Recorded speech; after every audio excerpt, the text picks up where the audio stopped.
Hi, I'm Joe Diaguardi, the founder of Truth in Government. Truth in Government is committed to telling you the truth about government spending. And the way that has to be done is to bring principles that have been promulgated in the accounting profession by professionals over the years to government. It's not being done today. And as a result, Congress especially is getting away without the standards that we need to tell you the truth about real government spending. So Truth in Government wants to bring accountability, fiscal responsibility, transparency, the rules that the Security and Exchange Commission imposes on publicly traded companies to the U.S. government. And that will stop the Congress from lying to you about what is really going on with the federal deficits and the national debt. You know, the current financial crisis required a bailout.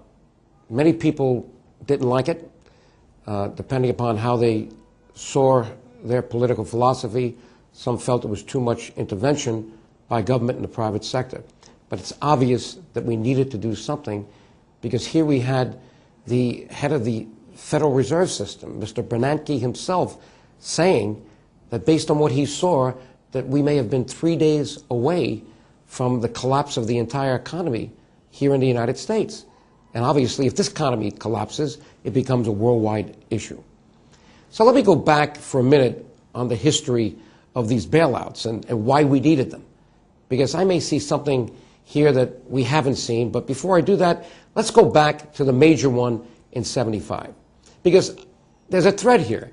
Every one of these bailouts involved poor accounting and poor oversight, or the lack thereof. When we went back to 1975, and I had experience with that one, it was a terrible set of books. Nobody could piece together the financial condition of New York City.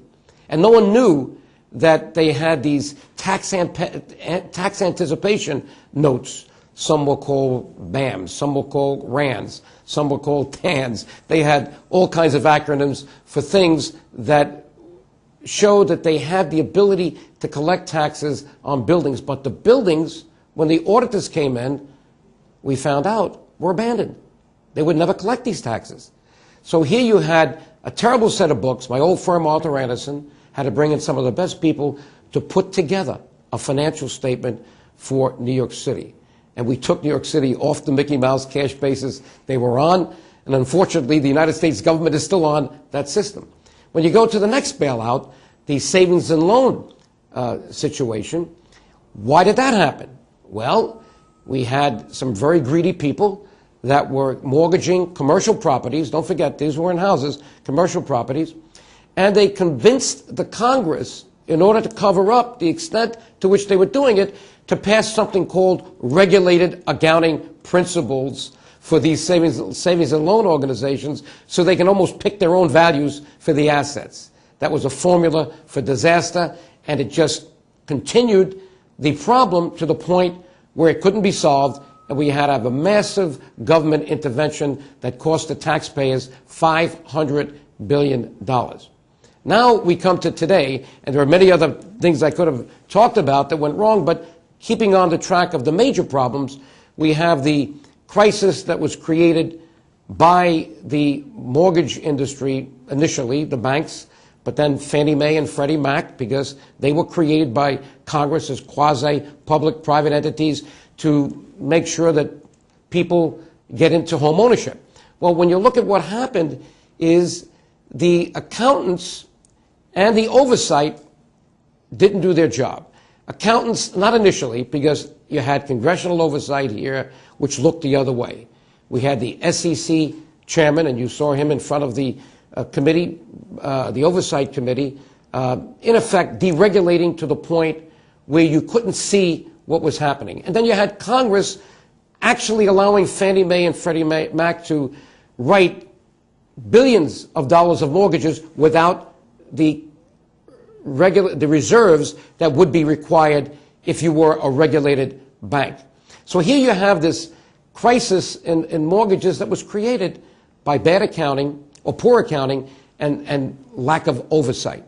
Now, when I look at this, I look at the future and I see another gathering storm. It's not World War II, but it could be even worse from an economic point of view, because I now see that the accounting system that we've stayed on, this Mickey Mouse cash basis, has disguised the real cost of government, and in effect has created, in my mind, a subprime national debt. Why do I say that? Well, we now know, because it's been cited several times, that only two items, Medicare and Social Security, account for $53 trillion in unfunded and unrecorded liabilities on what should be the books of the United States of America. But since they don't have outside auditors coming in, it's hard to tell whether we have a set of books at all. So it's not the $9.3 trillion that you've heard. That's the bonded debt. That's debt that is covered by Treasury bills, U.S. notes, U.S. bonds. And even there, only $5.3 trillion of that is in the hands of the public, and over $1 trillion, by the way, owned by China, and a little bit more owned by Japan and Germany.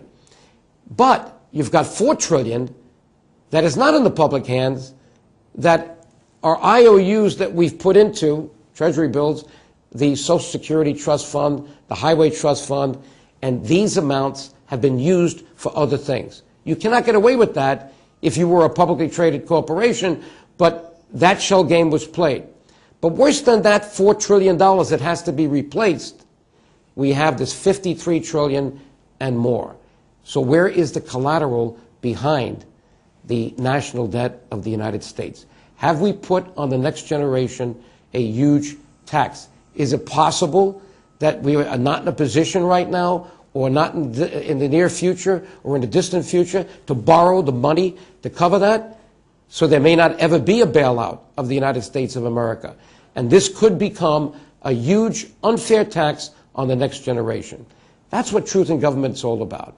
We're not going to solve that problem today. But let's put into place the principles, the accounting principles, the oversight, the transparency, the governance, like we did on publicly traded corporations with the law called Sarbanes-Oxley. It's time to apply those principles through the Securities and Exchange Commission on the U.S. government.